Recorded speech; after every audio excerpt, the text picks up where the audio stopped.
Èdùmàrè gbà mí o lọ́wọ́ alóríkìrè ni o. Olúwa máa ṣọ́ mi, mo ti di fọ́lọ́run ṣọ́. Lọ́wọ́ alárùnká ọmọ Ádámù, àfi bí ṣolóore.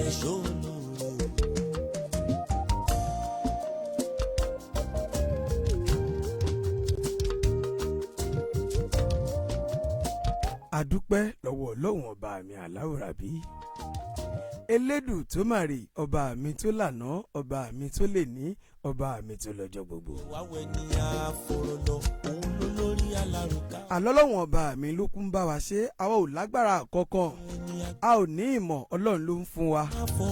Gbogbo ọgbọ́n àtòyé tá à ń lò lórí ètò yìí, Ọlọ́run ọba mà ló ń fún wa. Abíọ́ ò sí o. Mo kí o gbẹ̀yìn olólùfẹ́ ìrírí ayé, ètò alálùbáríkà tá a máa ń gbé wá sórí ìkànnì yín. Síkírù Àyìndé ọmọ Adékọ́lá lèmi jẹ́ o, ọmọ Ìkòròdú ọ̀gá ẹ̀lúkú mẹ́dẹ́mẹ́dẹ́ ìmàlẹ̀ àfìlẹ̀jà.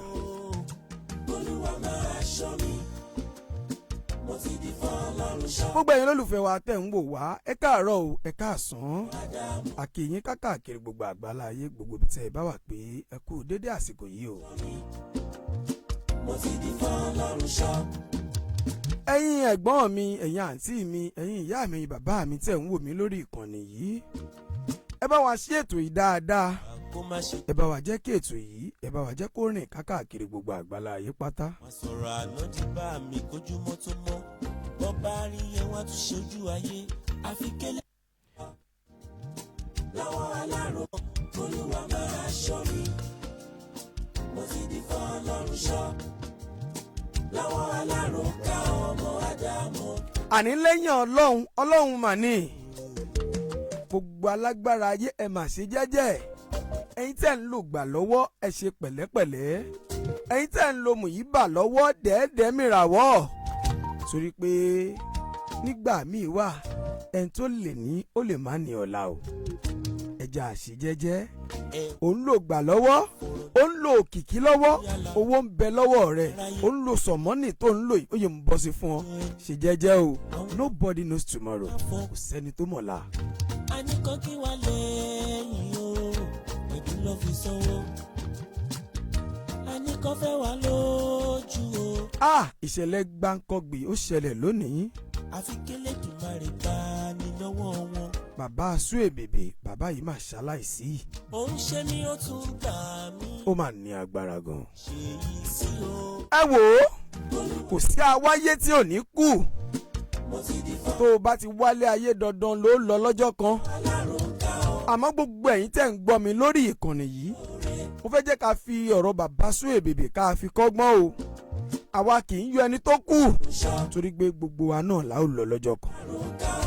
Gbogbo àṣìṣe tó bá ṣe Elédùmarè, àbẹ́yìí tó bá ṣe ọmọ èèyàn tó fi kọlu Ọlọ́run, kí Ọlọ́run ọba kó bá mi foríjì wọ́n o.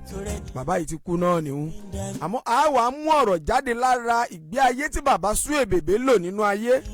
Ẹ̀yin ìyá, ẹ̀yin ọkùnrin, ẹ bá mi ṣí ètò yìí dáadáa. Tẹ́ ẹ bá rẹ̀ ń tó ń lo ayé lọ́wọ́, tẹ́ ẹ bá rẹ̀ ń tó ń jayé lọ́wọ́, tẹ́ ẹ bá rẹ̀ ń tó ń jayé bẹ́ẹ̀ níjẹ̀ṣu, ìwọ ló wà ń bẹ, owó ń bẹ lọ́wọ́ rẹ lásìkò yìí. Wá gbọ́ ètò ìrírí ayé tòní kó o lè mọ̀ wípé ilé ayé tá a wà yìí, Ọlọ́run ọba ìbà rẹ o.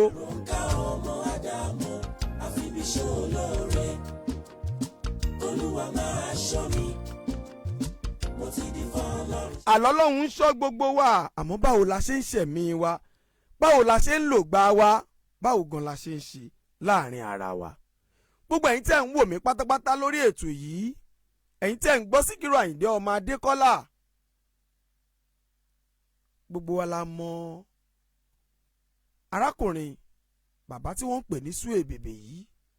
Àkọ́kọ́, tá a bá ń sọ̀rọ̀ ìràwọ̀, tá a bá ń sọ̀rọ̀ gbajúgbajà òṣèré orí ìtàgé nílẹ̀ Yorùbá wa ń bí, bàbá Suebebe yìí ó jẹ́ kan lára wọn. Ìlú mọ̀ọ́ká káàkiri ni. Nígbà tí arákùnrin yìí tó wà lójú ọjà tó ń lo sọ̀mọ́nì rẹ̀ lọ́wọ́, tó ń lo mùyíbà rẹ̀, tí àìsìkí ajé tó ń jẹ owó rẹ̀, tọ́lọ́wọ́n ọba mi tálàáfíà àti egungun tó yìí ń jẹ́ fún un.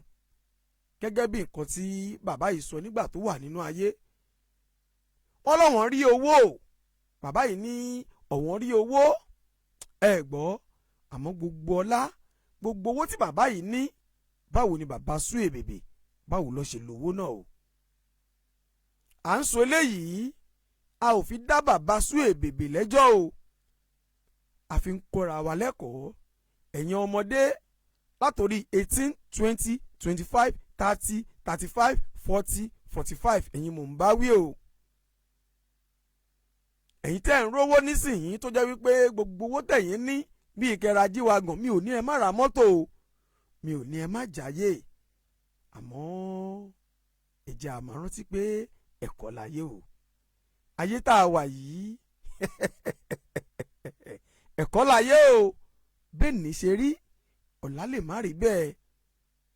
gẹ́gẹ́ bí bàbá Suebebe ṣe sọ̀tàn gbésí ayé wọn, bàbá yìí ní ọ̀wọ́n rówó, bàbá Suebebe ló yẹ ká máa pè ní alo aṣọ má lu tàná, alo bàtà má lo tàná. ẹ gbọ́, wọ́n ní tẹ́ ẹ bá débi wọ́dúrópù wọn báyìí láti òkè gbogbo rẹ̀ kún. aṣọ, bàtà, ṣéènì, kí ló ń wá tí wọ́n ń lò tọmọkùnrin ń lò tó ní bá lọ́dọ̀ bàbá Suebebe. eléyìí ò wá tún tó síbẹ̀ o. bàbá yìí ní tá a bá ń sọ̀rọ̀ wípé èèyàn ń jayé pẹ̀lú àwọn obìnrin, àwọn máa jayé,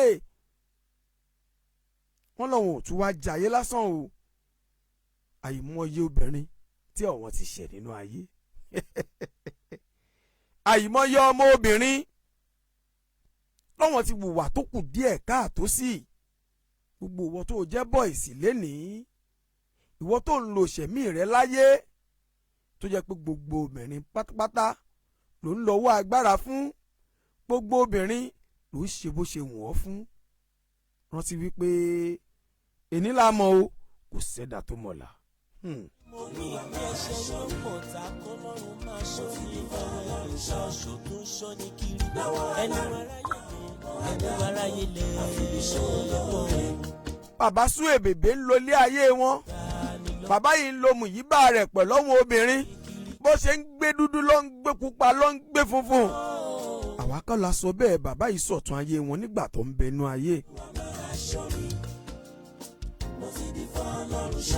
bí bàbá yìí ṣe ń jayé yìí, bàbá yìí ò rántí ọ̀la, bàbá yìí ò tọ́jú àwọn ọmọ débi wípé yóò ṣe fẹ́ bí.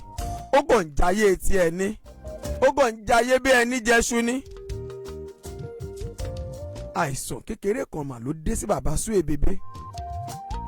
àìsàn yìí dé wẹ́rẹ́wẹ́rẹ́, bàbá yìí gan ò mọbi táìsàn yìí ti wọlé. bàbá Suebebe gbìyànjú, wọ́n lọ sọ́dọ̀ àwọn àfáà, wọ́n lọ sọ́dọ̀ àwọn wòlíì, ẹ wò wọ́n lọ sọ́dọ̀ àwọn babaláwo. ń bọ̀ wá ná, ẹ jẹ́ ká dókè lọ́hùn-ún, ká dẹ́ka ìpolówó ọjà wa, ká wá bẹ̀rẹ̀ ọ̀rọ̀ yìí. You see, Golden Eden Cosmetics is your #1 cosmetic products manufacturer and dealer in all kinds of skin products. Now, hurry up and visit Golden Eden Cosmetics today at our office, which is situated at number 6 Akinyele Close off Oremeji Street by Bayo Hospital, Obawole Ifakwa-Ijaye, Local Government, Lagos State, Nigeria. For more enquiries, skincare consultations, and to place order, visit our Instagram page via our Instagram handle GEC_cosmetics or our Facebook page via our Facebook handle, which is GEC Cosmetics. Please call our office line on 081-016-92969 or message us on WhatsApp via our WhatsApp numbers +447-979-260-453 or 081-016-92969 or 070-492-12777. Golden Eden Cosmetics, your #1 cosmetic product you can trust.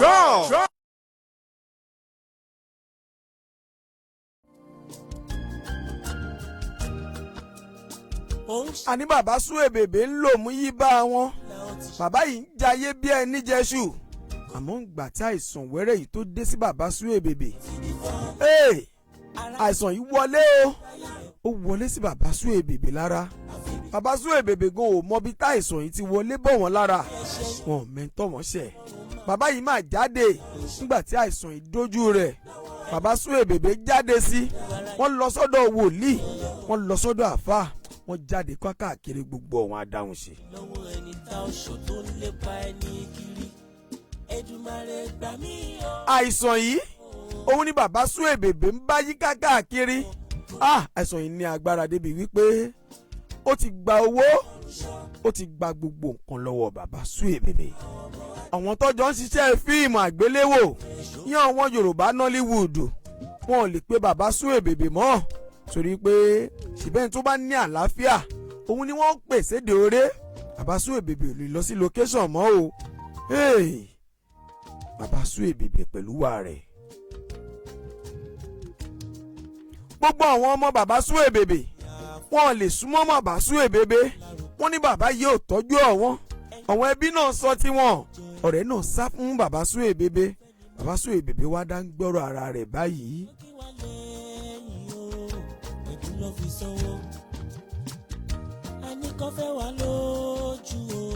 Bàbá Suebebe ń dá gbọ́rọ̀ wọn.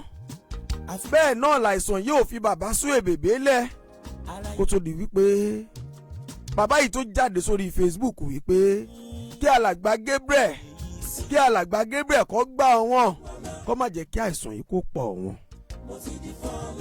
Gẹ́gẹ́ bí ìṣe alàgbà Gabriel, wọ́n wo fídíò yìí, àánú abiyamọ ṣe alàgbà yìí.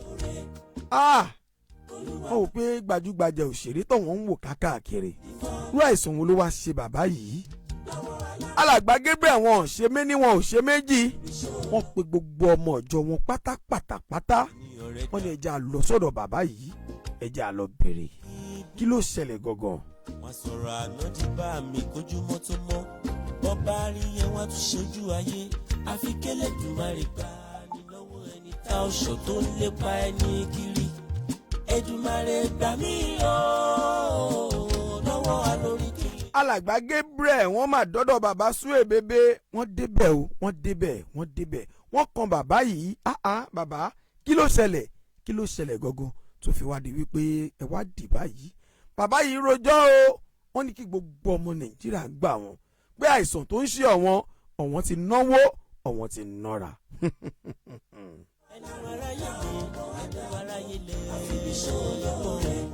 Níbi tí bàbá yìí ti ń sọ̀rọ̀, lẹ̀mí kan tọ́ sí bàbá yìí ní ara.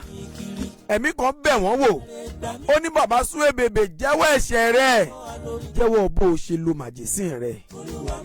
Nígbà tí gbogbo nǹkan ń dán, báwo lo ṣe lò ó? Báwo lo ṣe lò ṣẹ̀mí rẹ̀? Ẹ̀mí ní Suebebe, bàbá Suebebe sọ̀rọ̀.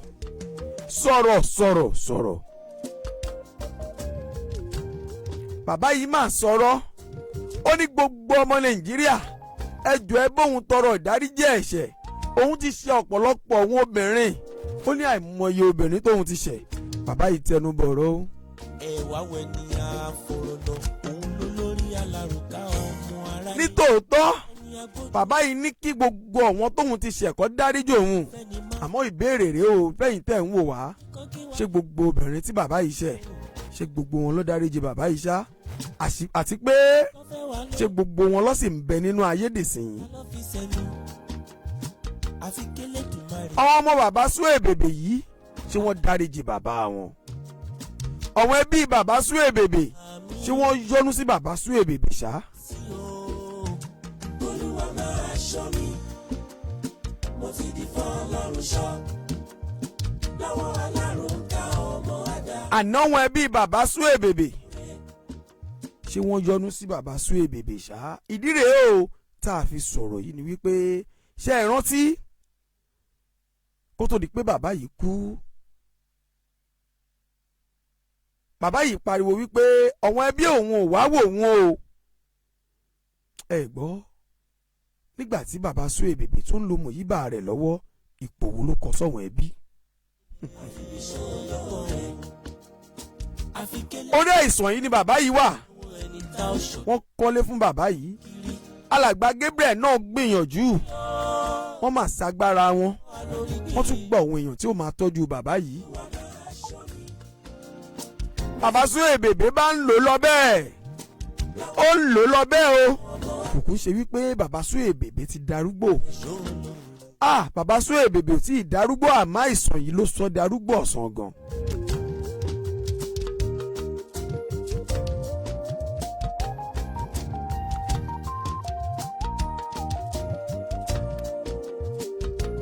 lórí ètò ìrírí ayé yìí.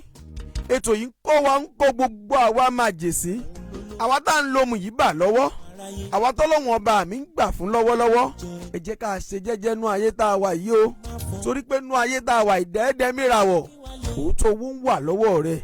Ìwọ jẹ́ skit maker ni, ó jẹ́ sọ̀rọ̀sọ̀rọ̀, ó jẹ́ adẹ́rìn pòṣónú, àbí lórí social media ní gbogbo ayé ti mọ̀ ọ́. Ọlọ́wọ́n ọba mi wá ń fún ẹ, ó ń fún ẹ ṣe, òun rí ṣe. Mi ò ní o má jáyé àmọ́ rántí ọ̀la o. Gbogbo owó tẹ́lòmíì ní nínú àwọn màjèsín tá a jọ ń sọ̀rọ̀ lórí social media yìí, nínú àwọn màjèsín tá a jọ ń lo ṣẹ̀mí lórí social media yìí, owó tẹ́lòmíì rí ó kàn ń jẹ́ bí ẹni jẹ́ṣu ni. Wàá gbọ́ bẹ́ẹ̀ so ẹlòmíì lẹ́kì ni ó rẹ̀ ti àpátímẹ́ǹtì sí ayé jíjẹ́ bẹ̀rẹ̀ ni o.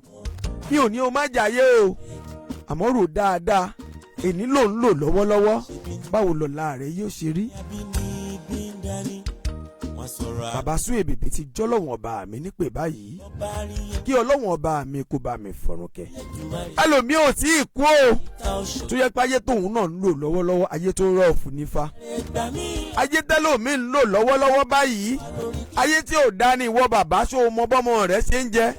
Bàbá mi wà kò lè sọ pé yé báyìí lọ́mọ òun san nílé ìwé, wọ́n dẹ̀ ń pariwo bàbá ìwọ náà ní àmì fàdà náà mo ti bímọ. Ó bímọ kọ́ là ń sọ, ṣó ń tọ́ wọn ọmọ rẹ̀ ṣá.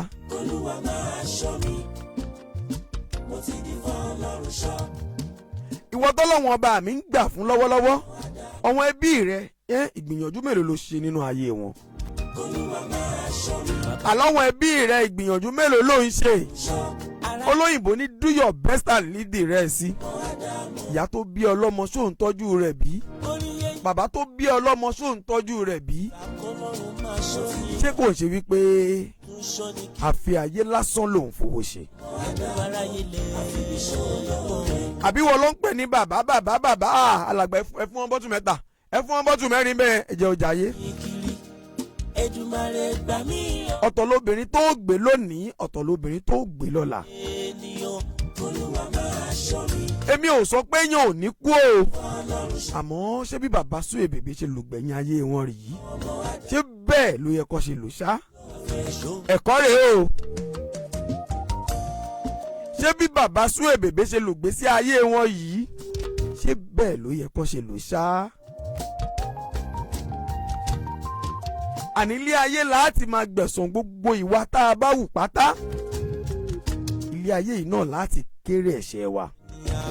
Tó o bá ṣe dáadáa ó jẹ́. Àwọn tó ń fowó wọn ṣàánú, inú ayé yìí náà lọ́wọ́ ti máa ráàánú wọn gbà. Kò dìgbà tó bá dẹ̀rùn kó o tó gbẹ̀sán wa rẹ̀.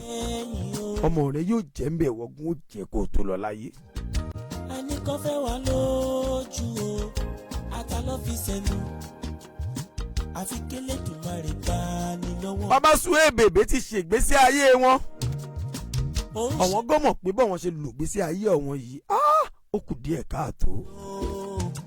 Olúwa máa ṣọ́ mi, mo ti di f'Ọlọ́run ṣọ́.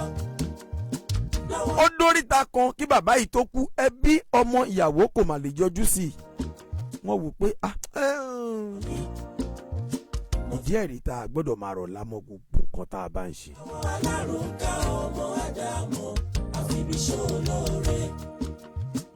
Bọ́rọ̀ bàbá Suebebe ṣe jẹ́ nìyẹn lórí ọ̀rọ̀ ìrírí ayé ètò ní. Gbogbo ẹ̀yin tẹ́ ẹ bá mọ Portable ọmọ Olalomi, ẹ bá ń sọ fún pé kó súnmọ́ bí kò gbọ́rọ̀ làákàyè. Portable ọmọ Olalomi, Zazu ìwọ ni mò ń bá sọ̀rọ̀. Àmọ̀ràn là ń gbà ẹ́ torí pò gó wà lára rẹ ni. Bí tí bàbá Suebebe fi kọ́gbọ́n, Portable ọmọ Olalomi jọ̀ọ́ dẹ́ẹ̀dẹ́ mìràwọ́. Ọlọ́wọ̀n ọba mi fún ẹ ní mùyíbà, Ọlọ́wọ̀n ọba mi fún ọ lógo débi wípé Ọlọ́run ń ṣàánú rẹ Portable, kò máa ń rí òun rí gbà yìí lò dẹ́ẹ̀dẹ́ mìràwọ́.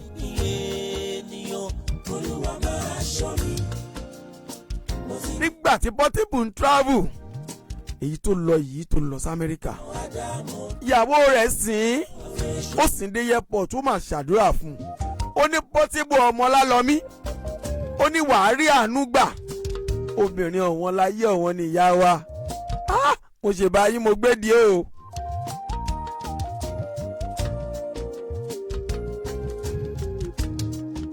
bí Portable ṣe dé Amẹ́ríkà báyìí àdúrà ìyàwó rẹ̀ yìí ṣiṣẹ́ nínú ayé rẹ̀ fast ni o. àwọn èèyàn bẹ̀rẹ̀ sí show love fún Portable àmọ́ bí tó ti bẹ̀rẹ̀ wọ ọmọ kéékèèké tó máa ń wù yìí rèé. bó ṣe dé Amẹ́ríkà ló ń pariwo òun ti gbé ọṣẹ wọlé o òun ti gbé ọṣẹ wọlé ọṣẹ ń mí. òun ṣe mí ó tún gbà mí. Portable dẹ́ẹ̀dẹ́ mìràwọ̀ tó bá jẹ́ lóòótọ́ ló ń ṣoògùn ọlọ́wọ̀n ọba mi gangan lóògùn tó bá ṣe ọṣẹ tó mí fún ẹ tó bá ń jẹ́ ọlọ́wọ̀n ọba mi ni àwọn kan gbìyànjú ju ọlọ kò jẹ́ lára wọn.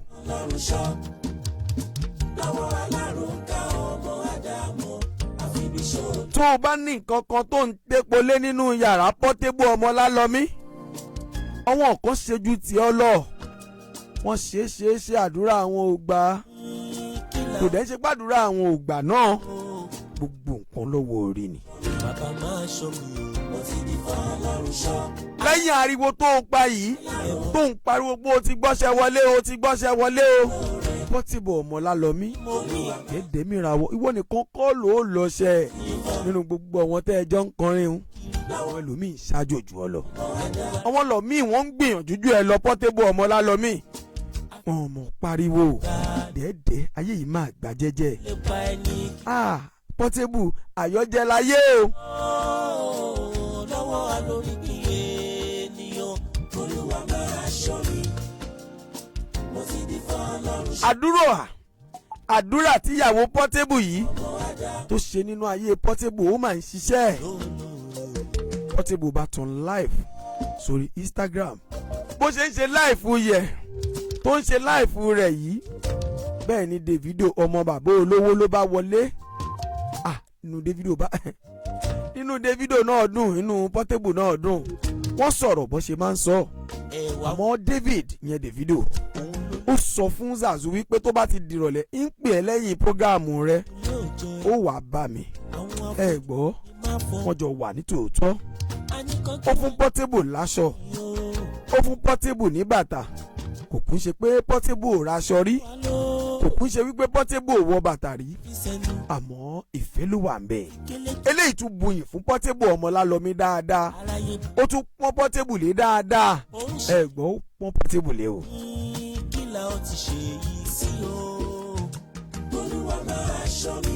lẹ́yìn eléyìí ọ̀rọ̀ kan ṣẹlẹ̀ wẹ́rẹ́wẹ́rẹ́ láàrin àwọn Zlatan olórin àti Portable àti Davido mo rò wípé ọ̀rọ̀ yìí ti ń lọ wúrúwúrú ẹ mọ̀ pé ilé ayé tá a wà ìjẹ́jẹ́ náà ni àwọn kan ò fẹ́ bó o ṣe ń gà bí Portable bó ṣe pàdé David yìí wàláhì àwọn ẹlòmíì gan inú ti ń run wọ́n ṣàwú ọ̀rọ̀ yìí jáde kàkà kí Portable wá ṣe jẹ́jẹ́ kàkà kó ṣe jẹ́jẹ́ kó ṣe mẹ̀lọ́mẹ̀lọ́ ó tún gbé láìṣà àti jáde bẹ́ẹ̀ ló ń pariwo tó ń sọ̀rọ̀ fatafata Portable ògo ní ẹ jẹ́jẹ́jẹ́jẹ́ ògo ńlá ni ẹ ọlọ́run ọba mi máa ń bẹ lẹ́yìn rẹ̀ díẹ̀díẹ̀ èní ìwọ ni ọ̀la ìwọ ni èní ìwọ ni ọ̀la ìwọ ni ayé òun pẹ́ sọ̀rọ̀ lẹ́nu ẹni tí ayé bá ń fẹ́ lọ́wọ́lọ́wọ́ kó máa ṣe jẹ́jẹ́ o torí ẹnu táyé fi sọ pé adégún wọ́n tún lè fi padà sọ pé kò gún mọ́ ní ọ̀la ìdí ẹ̀rí tá a ṣe máa ń sọ fún lókìkí pé aṣọ àlà ló wọ̀ Portable aṣọ white ló ń bẹ lára rẹ̀ fọgbọ́n ọlọ́gbọ́n kọ́gbọ́n lónìí fọgbọ́n ọlọ́gbọ́n kọ́gbọ́n àwọn kan kọrin jù ọ́ lọ lánàá àgbọ̀ wọn mọ́ o. aráyé burú ẹgbẹ́ aráyé ẹ̀wọ̀n ká ọmọ Ádámọ̀ àfibiṣẹ́ olóore orí yẹyẹ ni mo rí ìpín ẹ̀ṣẹ̀ yóò pọ̀ ta kó lọ́rùn máa ṣọ́ ní ọ̀rọ̀ ẹ̀rọ ṣọ́ọ̀ṣù tó ń ṣọ́ ní kí. àǹtí mojí ijó ògangan lẹ bẹ̀rẹ̀ content mo máa ti ń pàdé yín lórí Facebook, Instagram àti TikTok pàápàá jùlọ àti lórí YouTube yín ẹ jọ̀ọ́ ẹ fọ̀nà èmi náà. Báyọ̀ ọ̀rẹ́ mi àǹtí Mojí ò lè fọ̀nà hàn èmi nìkan ni mo lè sọ bó ṣe ń lọ ṣọ́ra àǹtí Mojí tó ń wò yẹn ilé-iṣẹ́ alálùbáríkà kan ló bá dòwò pọ̀ ilé-iṣẹ́ Alujo FM àwọn tó ń bá ní ṣe Facebook followers, Instagram, YouTube àti like àti comment ọwọ́n nìkan ló lè bẹ́ẹ̀ ṣe Báyọ̀ àti wípé ṣó o ti gbọ́ pé kí ni. ọwọ́ òyìnbó aláwọ̀ funfun ọmọ àti monetize Facebook ní Nàìjíríà gbogbo ọmọ Nàìjíríà pátápátá ẹ kú oríire o àwọn tó mọ̀nà iléeṣẹ́ Alujo FM àwọn ló ń rọ́ tìkẹ́tìkẹ́ lọ bá Báyọ̀ tètè kàn sí wọn lórí ẹ̀rọ ìbánisọ̀rọ̀ wọn 08028394626 lẹ́ẹ̀kan sí 08028394626 lórí WhatsApp number báwọn sọ̀rọ̀ lónìí kíwọ náà dún ní followers àti pé gbogbo wa láàjọ là lásìkò yìí. Ìrèké. Golden Eden Cosmetics. Beauty is in the skin. To maintain a natural elder glow, you need to start your day with a good skincare routine because beauty is about being comfortable in your own skin, and that is why you need Golden Eden Cosmetics. Flawless skin starts with a flawless skincare, which is why you need Golden Eden skin products which are NAFDAC approved, 100% purely organic, carefully formulated to gently treat and prevent cellular discoloration with no exposure to harmful cancer-causing chemicals in our cosmetics and cleaning agents. Amongst our transformative skin products and services, which comprises of active ingredients for unparalleled skin brightening and hot chocolate skin balance with no negative side effects, is Body Glow Cream, Super Half-Cast Whitening Cream, Face and Body Scrub. More so, Golden Eden Knuckle Treatment Cream deals with removal of stubborn knuckle dark spots, sunburns, wrinkles. Discover the miracle of crystal clear Golden Eden facial cream products that eliminates the appearance of pimples, rejuvenates and renew aging skin, and restore skin radiance, such as anti-pimples face cream, half-cast whitening full kits, body wash and whitening cream. Do you know your hands and legs age as fast as your face does? When we neglect our hands and legs, we leave them open to dehydration and pigmentation. So you need Golden Eden pedicure, manicure, cosmetics and waxing for hair removal with no chances of irritation and skin damage. So you see, Golden Eden Cosmetics is your #1 cosmetic products manufacturer and dealer in all kinds of skin products. Now hurry up and visit Golden Eden Cosmetics today at our office, which is situated at #6 Akinyele Close off Oremeji Street by Bayo Hospital, Obawole Ifako-Ijayi, Local Government, Lagos State, Nigeria. For more enquiries, skincare consultations, and to place order, visit our Instagram page via our Instagram handle GEC_cosmetics or our Facebook page via our Facebook handle, which is GEC Cosmetics. Please call our office line on 081-016-92969 or message us on WhatsApp via our WhatsApp numbers +447-979-260-453 or 081-016-92969 or 070-492-12777. Golden Eden Cosmetics, your #1 cosmetic product you can trust.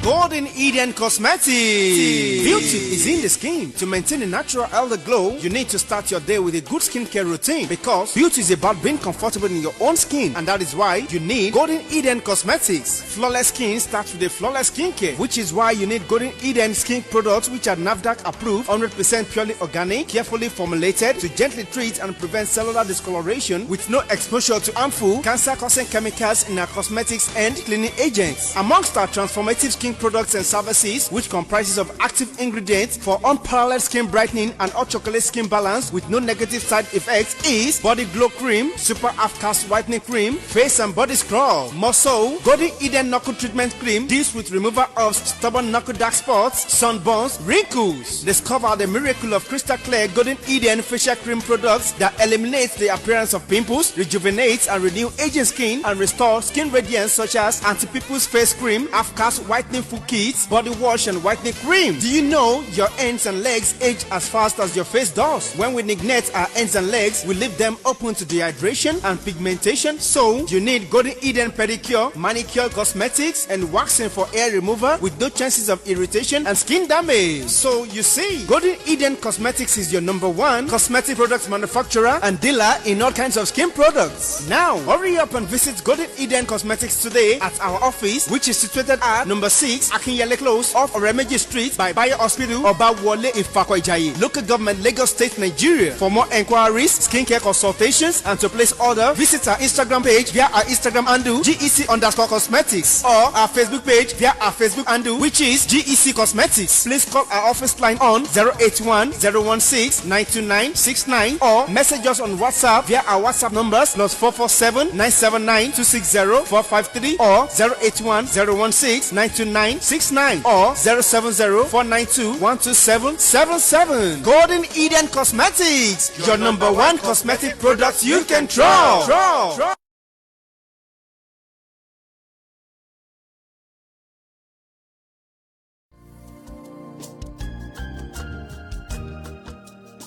ó ń ṣe mí ó tún gbà mí kí la ó ti ṣe yìí sí o.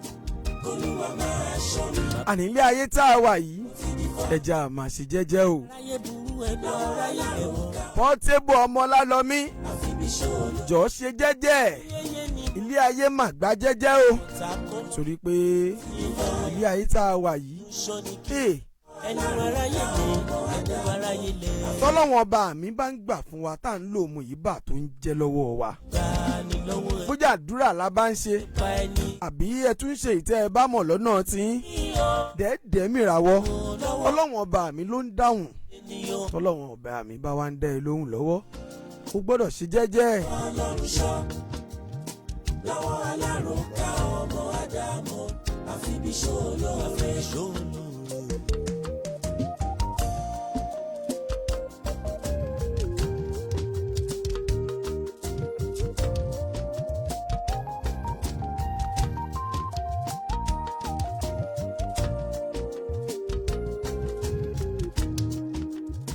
ṣé mọ̀ pé ní ayé tá a wà yìí oníkálukú ló ní tiẹ̀ lára ẹlòmíì tó bá rọrọ̀ lọ́rọ̀ á wá jókòó ti bẹ́ẹ̀ ni pé lọ́ndà comment section ẹlòmíì á bẹ̀rẹ̀ ọ̀rọ̀ èyí tó dẹ̀ ń ṣẹlẹ̀ sọ́wọ́n tọ́wọ́n náà ń ṣe lọ́wọ́ ẹ wò ó tó nǹkan tó tó. wà lójú o àtàlọ́ fi sẹ́nu àfi kélédùmarè bá ní lọ́wọ́ wọn aráyé burú o.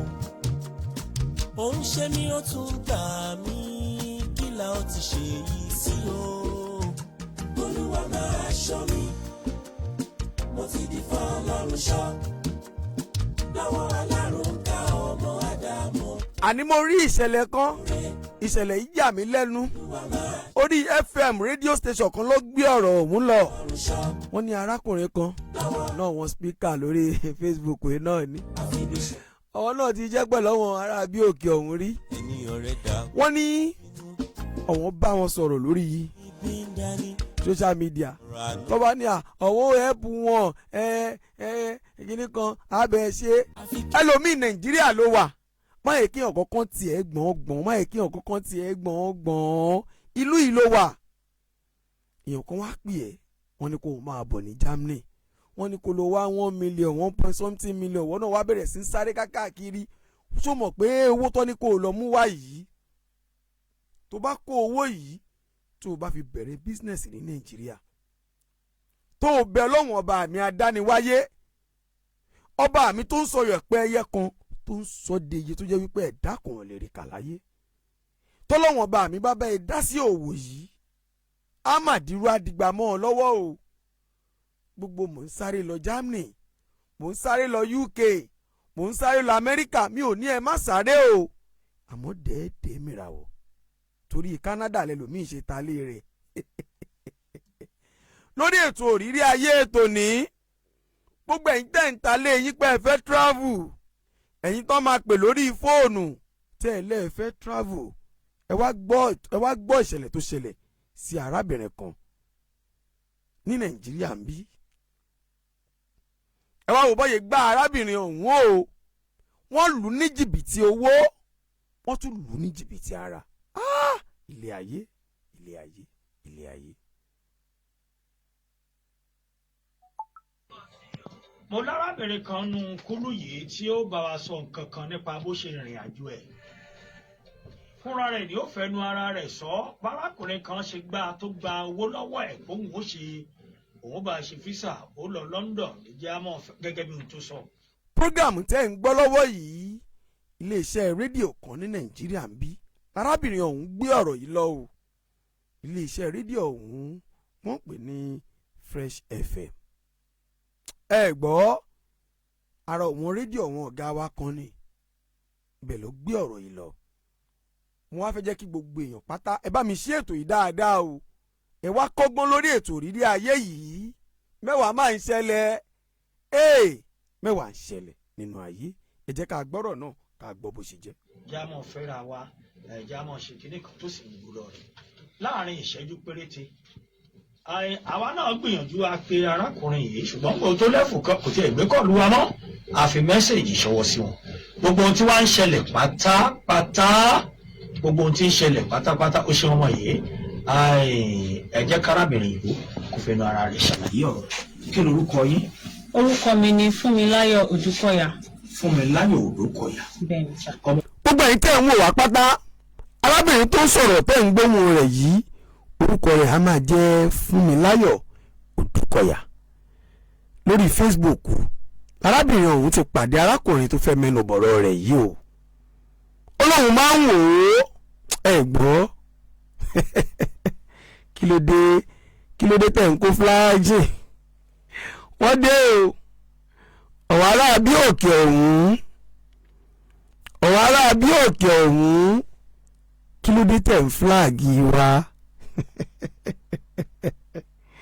òótọ́ ọ̀rọ̀ lèmi ó sùn nínú ayé tí ń wà yìí ẹ gbọ́ ẹja àmà gbọ́rọ̀ náà lọ òótọ́ ọ̀rọ̀ ni mò ń sọ ẹ̀yin tẹ́ ń wò wá yìí ẹ bá wa máa pẹ́ẹ́sì lọ́ọ̀bù àti láìkè o torí tá a bá ti fẹ́ sòótọ́ ọ̀rọ̀ lórí ìkànnì yìí ni wọ́n máa fúláàgì wa àwọn ò wà lórí ìkànnì yìí láti bà tọmọlàkejì jẹ́ a kàn ń wà ń bí láti kọ́ra wa lọ́gbọ́n ni torí pé ilé ayé tá a wà yìí ó dà ká máa kọ́ra wa lọ́gbọ́n èyí tí ẹ wá ń fúláàgì wa yìí afàyín lọ́lọ́wọ́n ọba mi lọ́wọ́ torí pé ọlọ́wọ́n ọba tẹ̀ ń wò yìí òun ni ó sùn ẹni bòdì lẹ́sàn-án wa rẹ̀ tó ń wù.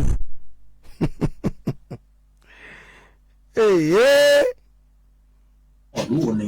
ọmọ Ìjẹ̀bú ni mí. ọmọ Ìjẹ̀bú. bẹ́ẹ̀ni sà. ẹ wá bá wa ní bí ọ̀sẹ̀ bí oṣù bíi 4-5 nìsín. bẹ́ẹ̀ni sà. tẹ ní ẹnìkan gbowó lọ́wọ́ yín olóhùn bá yín ṣe kí ni ẹ ṣàlàyé. nígbà tí ó gbowó yẹn èmi àti ẹ jọ mọ́ra orí Facebook láti jọ mọ́ra gẹ́gẹ́ bí ó ṣe jẹ́ ọmọ Ìjẹ̀bú mo ṣáà ń pè ní bọ́dà mi so ó dẹ̀ mọ̀ pé ọkọ mi ti ṣe aláìsí pé mi ò lọ́kọ mọ́. arábìnrin sọ wípé òun pàdé arákùnrin tó lòun jìbìtì lórí Facebook ó ní arákùnrin máa lọ́mọ Ìjẹ̀bú òun náà dẹ̀ rí ọmọ Ìjẹ̀bú lòun náà. pé àwọn ọmọ mẹ́ta dẹ̀ ni mo bí mo wá sọ fún pé ìgbà tẹ́mi àti àjọ máa ń sọ̀rọ̀ lórí fóònù mo wá ṣàlàyé fún pé àkòsí kankan lọ́wọ́ mi pé mò ń mánéjì ni pé kò sẹ́ni ti lọ́wọ́ mi. kí lórúkọ ẹni tí ẹ̀ ń sọ parí. Adélékè Solomon Odúnáyà. Adélékè Solomon Odúnáyà. ọmọ olúwo ni. ọmọ Ìjẹ̀bú Igbó ni Germany ló ń gbé.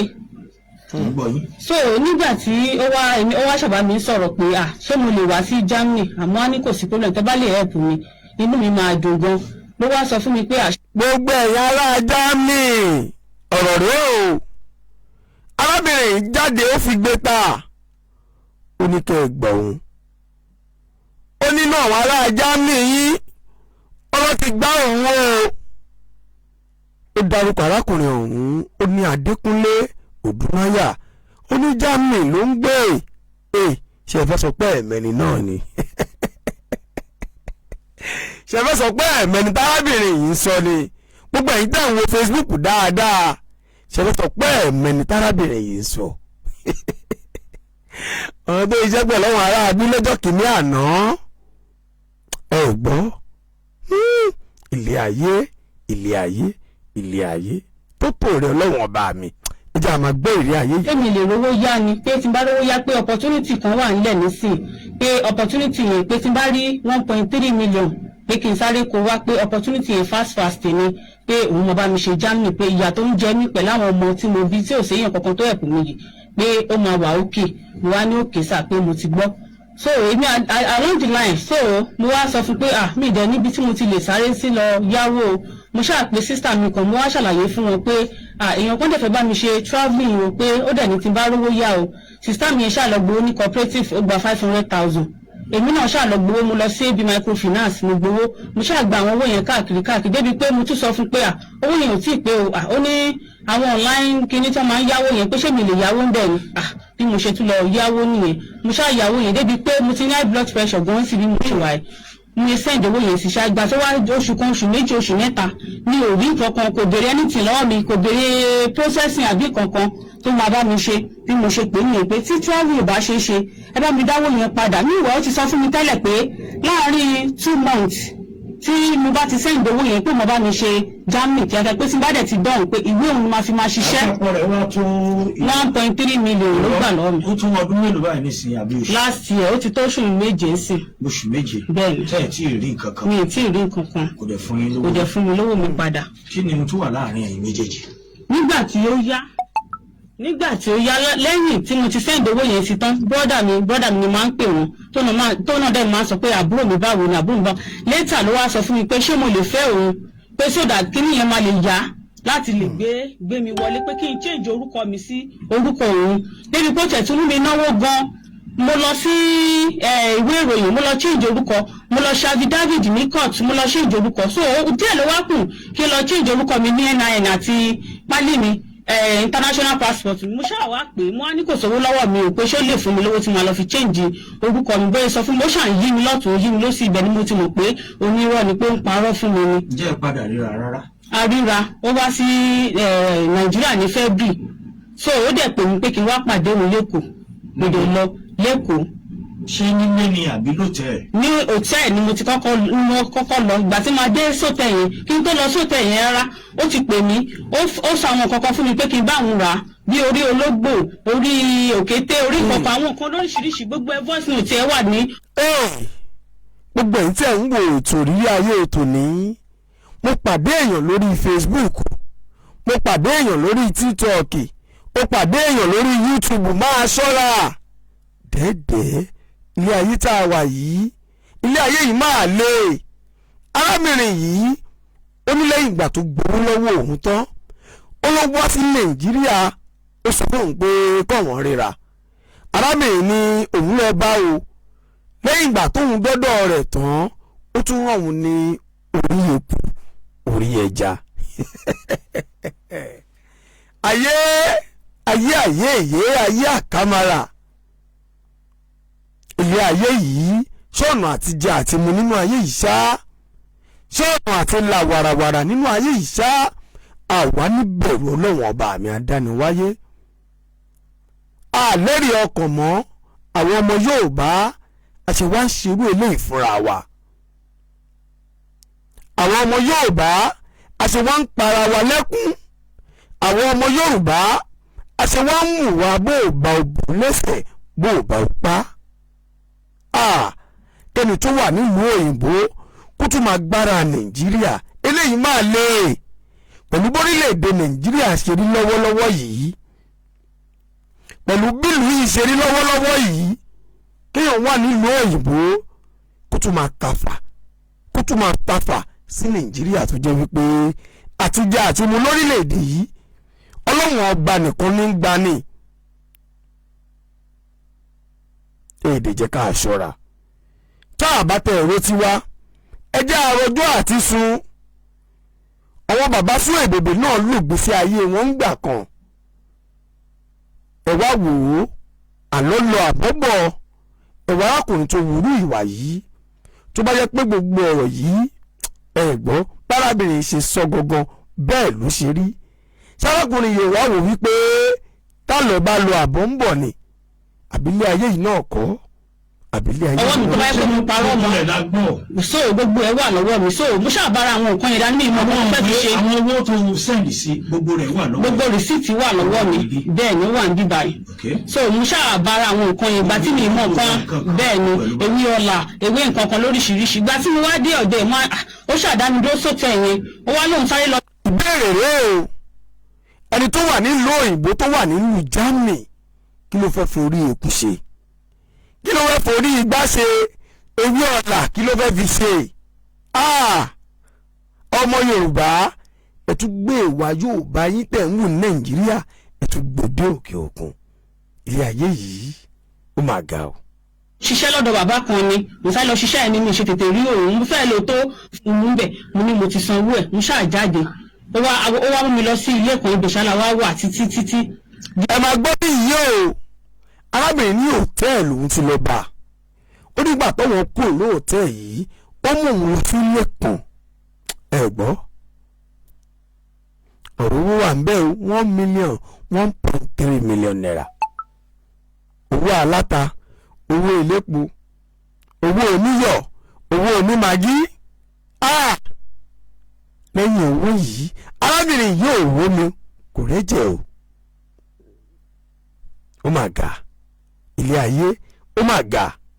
ọjọ́ kejì gbàtọ́ di ọjọ́ kejì ó wá sọ fún mi pé kí wọ́n máa lọ kí wọ́n máa lẹ́yìn tẹ́ fún mi lówó mọ́tò kò sí ọ̀kan lọ ní ìwà ẹ̀ ọjọ́ kejì yẹn ó ti kọ́kọ́ rán mi lọ sọ́jà pé kí lọ bá àwọn ra nǹkan mú ní èmi sì mọ̀ bí kankan níbi tí mo wà yìí ẹ wá rán mi lọ sọ́jà kí lọ bá yín ra nǹkan wá mo lọ sọ́jà owó tí mo tó fún mi pé kí n fi bá àwọn ra nǹkan kò tó so mo wá láti pè lórí fóònù pé owó tẹ fún mi kí n fi bá yín ra nǹkan lọ́jà kò tó ó ní kí n yá òun lówó yẹn sí so owó yẹn ló wá ṣe transfer ẹ̀ padà sí mi àdéhùn ó tún gba owó kan náà lọ́wọ́ mi ó tún ní kí n bá òun ṣe dátà ìgbà tó wà Nàìjíríà ó ní Nàìjíríà nọ́mbà. jẹ́ ní nǹkan kan pọ̀. bẹ́ẹ̀ ni èmi àti ẹ̀ ní nǹkan kan pọ̀. ó tẹ̀ mí nù. ẹ̀ẹ̀mejì. bẹ́ẹ̀ ni sà.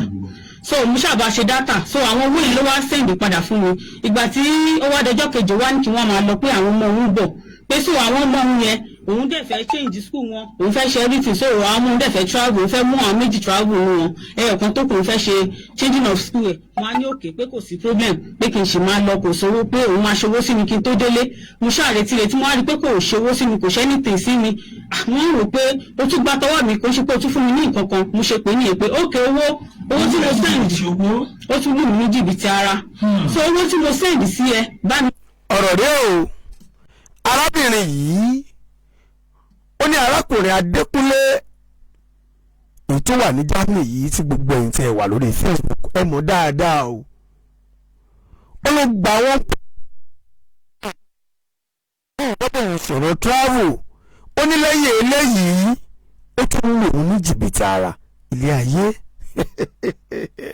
send ẹ̀ padà àdéhùn owó dátà tí tó ní kí n bẹ́ẹ̀ ṣe bá mi send ẹ̀ padà so àwọn owó yẹn ló wá ṣe sí mi mo wá pè lọ́jọ́ kan ìgbà kan ó kọ́kọ́ pè mí ní ìgbékọ̀lù ẹ̀ so èmi náà wá pè padà mo sọ fún pé ó ò fẹ́ sanwó olówó ó ti jẹ́ kí n lápá tẹ́ńsọ̀n pẹ̀lú mi lọ gbowó lọ́tún gbowó lọ́sì káàkiri tí mo lọ ń yáwó káàkiri ó ti jẹ́ kí n lápá tẹ́ńsọ̀n sanwó olówó mo ti gbẹ́jẹ̀ lọ sọ́dọ̀ bàbá Fásilé Mákindé o ó ní òun àti òun ò ní bísíǹsì papọ̀ kí ló fẹ́ ṣe fóun pé ṣé òun tọwọ́ mi bọ̀wé kí lọ yáwó ni ṣé òun lòún sáìnì fún mi ni ó ṣàṣọ àwọn ọ̀rọ̀ yẹn lóríṣiríṣi bẹ́ẹ̀ ni ó ṣàṣọ àwọn yẹn lóríṣiríṣi so ìgbà tí mo wá tèmi àtẹwájọ sọ̀rọ̀ níjẹta ló wá sọ fún mi pé ibikíbi tí n bá fẹ́ gbé òun lọ kí n go ahead pé kò sí nǹkan máa ṣe fóun pé owó àkàrà tí mo send sóun ṣé yẹn wá jẹ́ owó ṣé travelling jẹ́ ó jẹ́ májíìkì ni ṣé ó jẹ́ májíìkì ni ó ṣàṣàwọn ọ̀rọ̀ lóṣù yìí. wá ní ohun tó fẹ́ báyìí.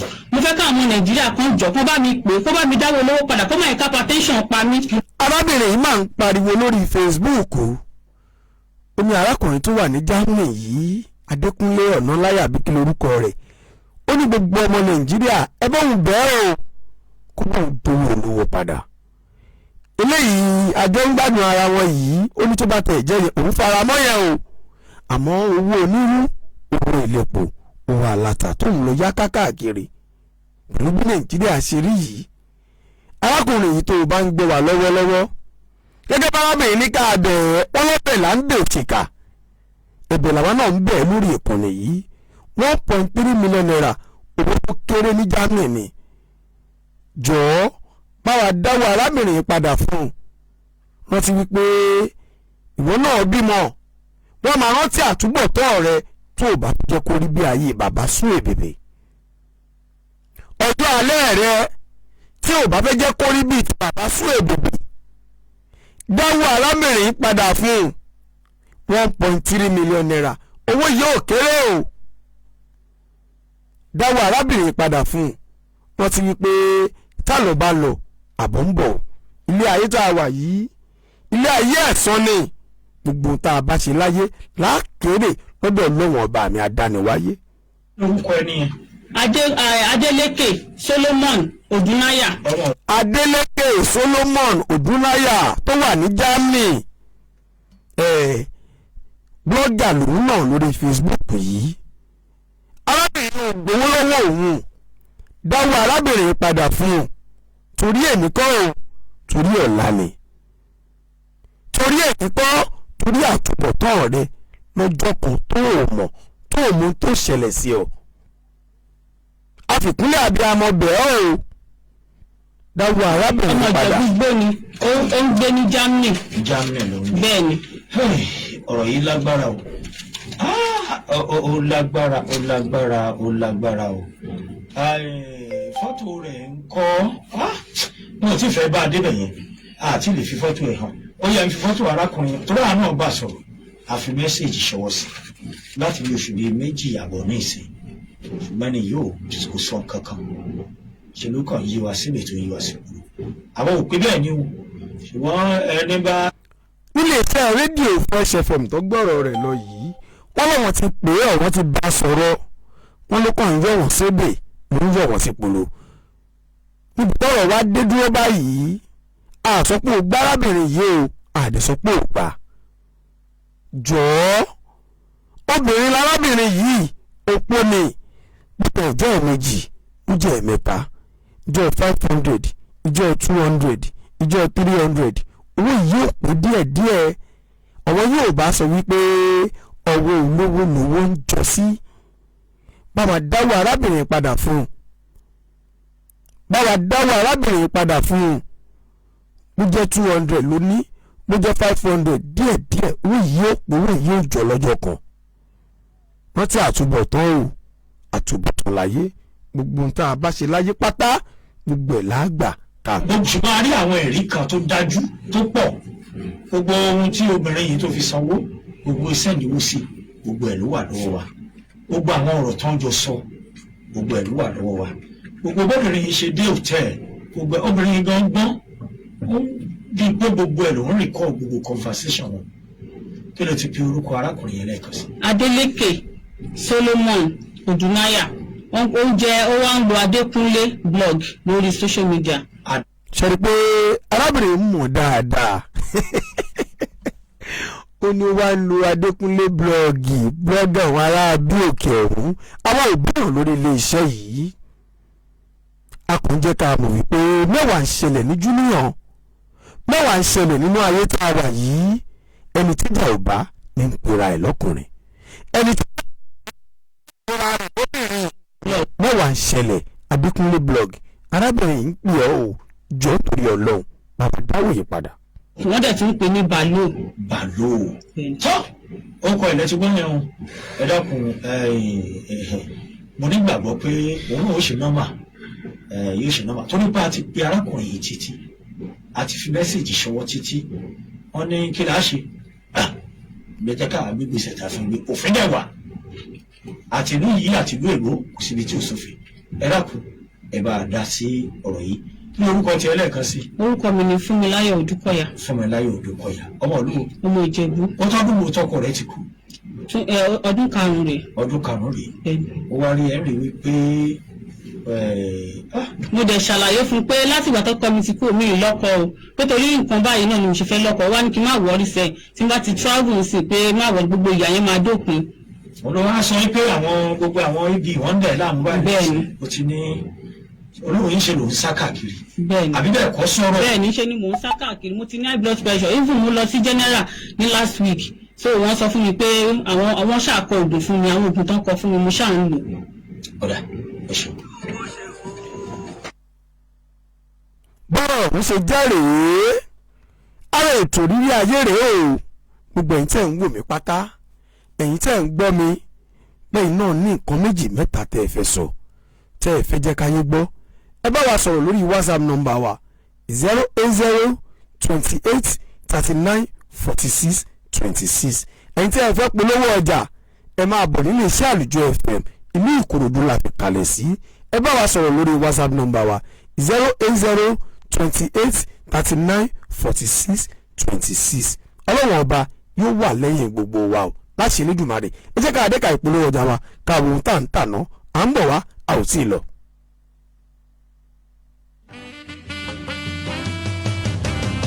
Golden Eden Cosmetics. Beauty is in the skin. To maintain a natural elder glow, you need to start your day with a good skincare routine, because beauty is about being comfortable in your own skin, and that is why you need Golden Eden Cosmetics. Flawless skin starts with a flawless skincare, which is why you need Golden Eden skin products, which are NAFDAC approved, 100% purely organic, carefully formulated to gently treat and prevent cellular discoloration with no exposure to harmful cancer-causing chemicals in our cosmetics and cleaning agents. Amongst our transformative skin products and services, which comprises of active ingredients for unparalleled skin brightening and hot chocolate skin balance with no negative side effects, is Body Glow Cream, Super Half-Cast Whitening Cream, Face and Body Scrub. More so, Golden Eden Knuckle Treatment Cream deals with removal of stubborn knuckle dark spots, sunburns, wrinkles. Discover the miracle of crystal clear Golden Eden facial cream products that eliminate the appearance of pimples, rejuvenate and renew aging skin, and restore skin radiance, such as anti-pimples face cream, half-cast whitening full kits, body wash and whitening cream. Do you know your hands and legs age as fast as your face does? When we neglect our hands and legs, we leave them open to dehydration and pigmentation. So you need Golden Eden pedicure, manicure, cosmetics and waxing for hair removal with no chances of irritation and skin damage. So you see, Golden Eden Cosmetics is your #1 cosmetic products manufacturer and dealer in all kinds of skin products. Now hurry up and visit Golden Eden Cosmetics today at our office, which is situated at number 6 Akinyele Close off Oremeji Street by Bayo Hospital, Obawole Ifako Ijayi, Local Government, Lagos State, Nigeria. For more enquiries, skincare consultations and to place order, visit our Instagram page via our Instagram handle GEC_cosmetics, or our Facebook page via our Facebook handle, which is GEC Cosmetics. Please call our office line on 081-016-92969 or message us on WhatsApp via our WhatsApp numbers +447-979-260-453 or 081-016-92969 or 070-492-12777. Golden Eden Cosmetics, your #1 cosmetic product you can trust.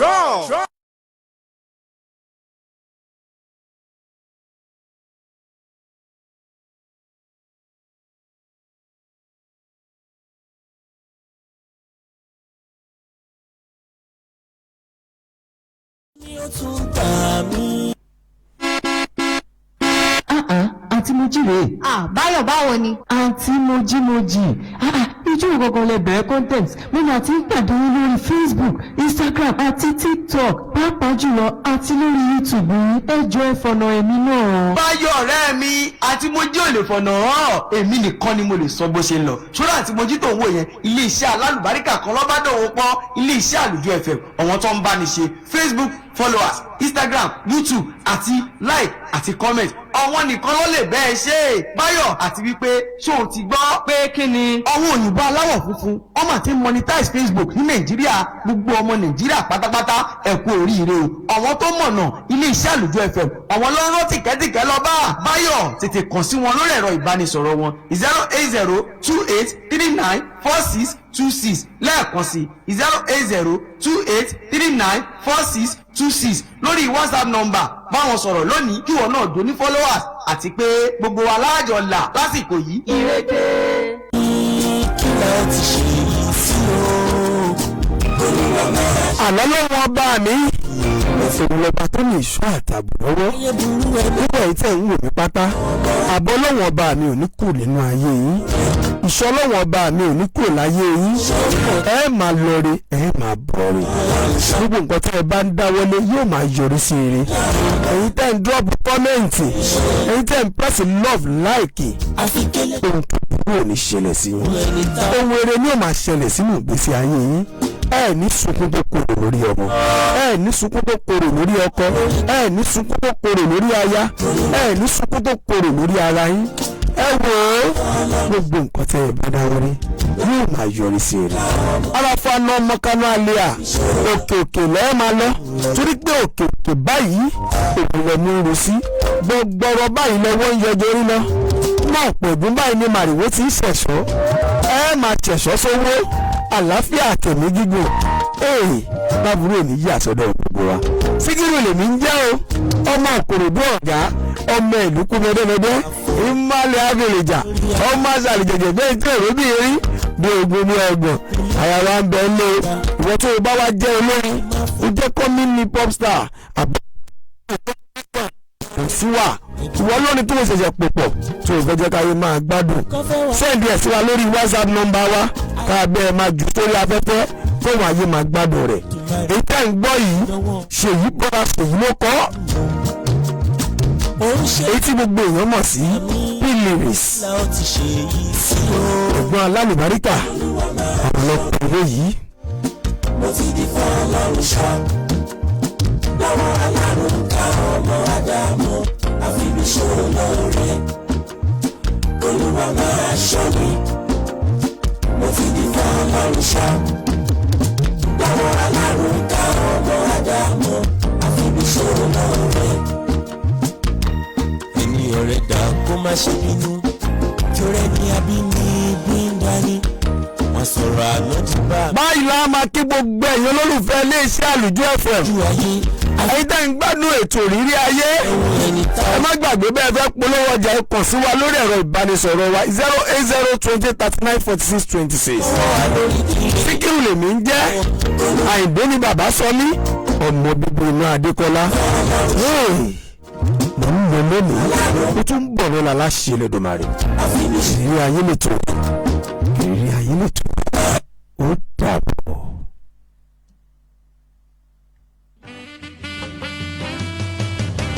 Golden Eden Cosmetics. Beauty is in the skin. To maintain a natural elder glow, you need to start your day with a good skincare routine because beauty is about being comfortable in your own skin, and that is why you need Golden Eden Cosmetics. Flawless skin starts with a flawless skincare, which is why you need Golden Eden skin products which are NAFDAC approved, 100% purely organic, carefully formulated to gently treat and prevent cellular discoloration with no exposure to harmful cancer-causing chemicals in our cosmetics and cleaning agents. Amongst our transformative skin products and services, which comprises of active ingredients for unparalleled skin brightening and hot chocolate skin balance with no negative side effects, is Body Glow Cream, Super Half Cast Whitening Cream, Face and Body Scrub. More so, Golden Eden Knuckle Treatment Cream deals with removal of stubborn knuckle dark spots, sunburns, wrinkles. Discover the miracle of crystal clear Golden Eden facial cream products that eliminates the appearance of pimples, rejuvenates and renew aging skin, and restore skin radiance, such as Anti-Pimples Face Cream, Half Cast Whitening Full Kits, Body Wash and Whitening Cream. Do you know your hands and legs age as fast as your face does? When we neglect our hands and legs, we leave them open to dehydration and pigmentation. So you need Golden Eden Pedicure, Manicure Cosmetics and waxing for hair removal with no chances of irritation and skin damage. So you see, Golden Eden Cosmetics is your #1 cosmetic products manufacturer and dealer in all kinds of skin products. Now, hurry up and visit Golden Eden Cosmetics today at our office, which is situated at number 6 Akinyele Close off Oremeji Street by Bayo Hospital, Obawole Ifako Ijayi, Local Government, Lagos State, Nigeria. For more enquiries, skincare consultations, and to place order, visit our Instagram page via our Instagram handle GEC_cosmetics or our Facebook page via our Facebook handle, which is GEC Cosmetics. Please call our office line on 081-016-92969 or message us on WhatsApp via our WhatsApp numbers +447-979-260-453 or 081-016-92969 or 070-492-12777. Golden Eden Cosmetics, your #1 cosmetic product you can trust.